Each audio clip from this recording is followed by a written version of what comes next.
রেমাল ঝড়ের প্রভাবে ক্ষতির মুখে কান্দির কৃষকেরা। তেল ও সবজিতে ব্যাপক ক্ষতির সম্ভাবনা। ঘূর্ণিঝড় রেমালের আতঙ্ক মুর্শিদাবাদ সহ কান্দি মহকুমা জুড়ে। গতকাল রাতেই সাগর উপকূলবর্তী এলাকায় ঘূর্ণিঝড় রেমাল আছড়ে পড়েছে, যার প্রভাব পড়েছে মুর্শিদাবাদের কান্দিতে। জমিতে পেকেছে তিল। ঘরে তোলা আগেই রেমালের তাণ্ডব। গতকাল রাত থেকেই মাঝারি থেকে ভারী বৃষ্টিপাত এবং তার সঙ্গে বইছে ঝোড়ো হাওয়া, যার ফলে পাটের চারাগাছ ঝড়ের প্রভাবে নষ্ট হচ্ছে। এমনই চিত্র দেখা গেল কান্দির জীবন্তীর তেলকর বিলে।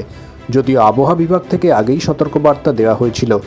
কান্দির গোকর্ণ, জীবন্তী, পুন্দরপুর সহ একাধিক মাঠে বিঘার পর বিঘা ধান, পাট, তিল এবং বিভিন্ন ধরনের শাকসবজি চাষ হয়। লাগাতার বৃষ্টির ফলে ব্যাপক ক্ষতির মুখে কান্দির কৃষকেরা। এছাড়াও অনেক জায়গায় মাঠেই রয়ে গেছে পাকা ধান। লাগাতার বৃষ্টির ফলে মাঠেই পাকা ধান নষ্টের আশঙ্কায় কপালে চিন্তার ভাঁজ পড়েছে কৃষকের। এই বিষয়ে জীবন্তী লক্ষ্মীনারায়ণপুরের কৃষক হাবিল শেখ বলেন, কয়েক বিঘা পাকা তিল মাঠে আছে, পাট আছে, পটল আছে, সবই ক্ষতি হবে। কান্দির মহকুমার অনেক কৃষকই প্রাকৃতিক দুর্যোগে ফসলের ক্ষতিপূরণের দাবি জানিয়েছেন। জীবন্তী থেকে শাহিন শেখ ও উম্মার শেখের রিপোর্ট, চেতনা নিউজ। গতকাল রাত্রে থেকে রেমালের যে প্রভাব, এই যে অবিরাম বৃষ্টি আর ঝড়, এতে আমাদের চাষিদের অভূতপূর্ব ক্ষতি। তিল গাছের সব থেকে বেশি ক্ষতি। তারপরে পাট গাছ অনেক জমিতে শুয়ে পড়েছে এই অতিরিক্ত ঝড় বৃষ্টির জন্য। স্বাভাবিকভাবে প্রচণ্ড ক্ষতির সম্মুখীন আমরা। হ্যাঁ, তিল পাকা। আর তো মোটামুটি আপনার এক সপ্তাহ থেকে 2 সপ্তাহের মধ্যেই তিলগুলো সব কাটা হতো। এই যে বর্তমান যে পরিস্থিতি, এতে তো তিলগুলো সব জমিতেই নষ্ট হবে। এছাড়াও আর কি মোটামুটি গাছপালা এই যে পাট চাষি এখন মেনলি, হ্যাঁ, পাট গাছ শুয়ে পড়ছে আপনার যে জমিতে। তারপরে যারা অনেকে ঝিঙে চাষ করেছিল, ঝিঙের যে মাচাগুলো দেওয়া হয়েছিল, সেই মাচাগুলো অনেকের পড়ে গেছে। ঝিঙে চাষেও খুব ক্ষতি হয়েছে। হ্যাঁ হ্যাঁ হ্যাঁ, চাইছি সরকার, দেখতেই পাচ্ছে তো চারিদিকে যেভাবে এই রেমালের প্রভাব, তাতে চাষিরা যেভাবে ক্ষতিগ্রস্ত হচ্ছে, তাতে তো সরকারের অবশ্যই সাহায্য করা উচিত বলে আমি মনে করি। আমার নাম হাবিল শেখ, গ্রাম লক্ষ্মীনারায়ণপুর, পোস্ট অফিস জীবন্তী, থানা কান্দি, জেলা মুর্শিদাবাদ। চরম ক্ষতি হবে।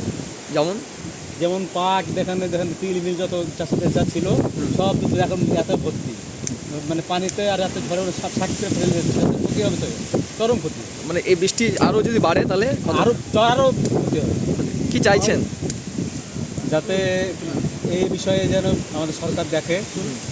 আর কি ক্ষতি হতে পারে মোটামুটি? আর পাট, ফল টলের গাছপালা সব আছে, সব বাড়ির ফল, এটা অনেক ক্ষতি হতে পারে। অনেক ক্ষতি হতে পারে। আপনার নাম? আমার নাম মতিজুল শেখ, গ্রাম লক্ষ্মীনারায়ণপুর। হ্যাঁ, তিলের প্রচণ্ড ক্ষয়ক্ষতি হবে। এই যা বৃষ্টি হচ্ছে, হ্যাঁ, তাতে তিল সব শুয়ে যাবে। আর যারা কেটেছে তাদের তো তিল পচে যাবে, কোনো রকমে মানে পাওয়া যাবে না। আর যা ঝড় বৃষ্টি হচ্ছে, এই যে পাটে যেভাবে মানুষে উড়িয়ে ফুরিয়ে দিয়েছে, হ্যাঁ, এতে যদি ওই পাথরটা হয় তাহলে সব পুরোটাই পাটের মানে ডগমগ কিছু থাকবে না, সব ভেঙে পড়ে যাবে। জল জমলে তো ক্ষতি হবে না? হ্যাঁ, জল জমলে ক্ষতি হবে। মাঠে যদি জল জমে যায় তাহলে পুরো পাটের ক্ষতি হয়ে যাবে। সবজি ক্ষতি হতে পারে? সবজি যেগুলো এখন আছে, তিল, পাট, অনেকে ভেন্ডি লাগাইছে, হ্যাঁ, ঝিঙে আছে, এগুলো সবেরই ক্ষতি হবে। আপনার নাম? আমার নাম মফিজুল শেখ। চাইছেন চাইছে বলতে গেলে অনেক চাষি আছে, গরিব মানুষ, সব চাষিরা কোথায় পাবে? যদি সরকার কিছু সাহায্য করে এতে ভালো হবে চাষিদের। অল্পের মধ্যে ভালো করতে এবার